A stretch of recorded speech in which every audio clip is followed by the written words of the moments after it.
I would like somebody to write an evolutionary history of religion, because the way in which it has developed seems to me to show all kinds of evolutionary strategies. Think of the arms races that go on between one or two animals living in the same environment. For example, the race between the Amazonian manatee and a particular type of reed that it eats. The more of the reed the manatee eats, the more the reed develops silica in its cells to attack the teeth of the manatee, and the more silica in the reed, the more manatee's teeth get bigger and stronger. One side does one thing and the other counters it. As we know, throughout evolution and history, arms races are something that drive evolution in the most powerful ways, and in the world of ideas you can see similar kinds of things happening.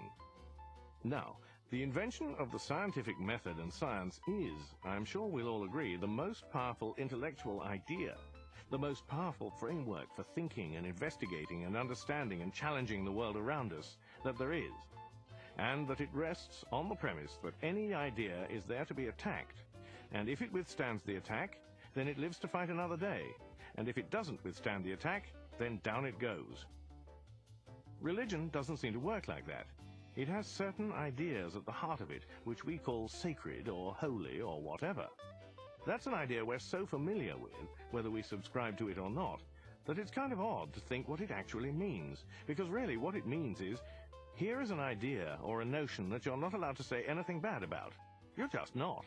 Why not? Because you're not.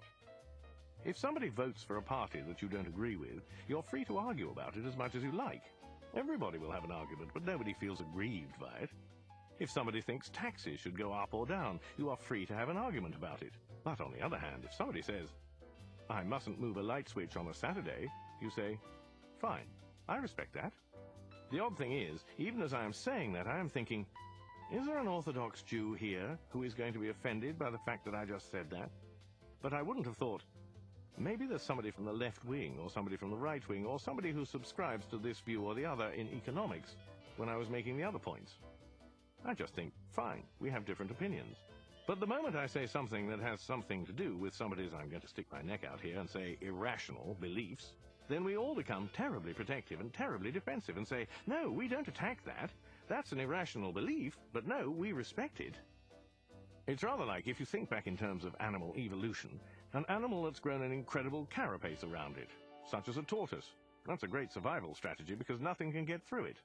Or maybe like a poisonous fish that nothing will come close to, which therefore thrives by keeping away any challenges to what it is.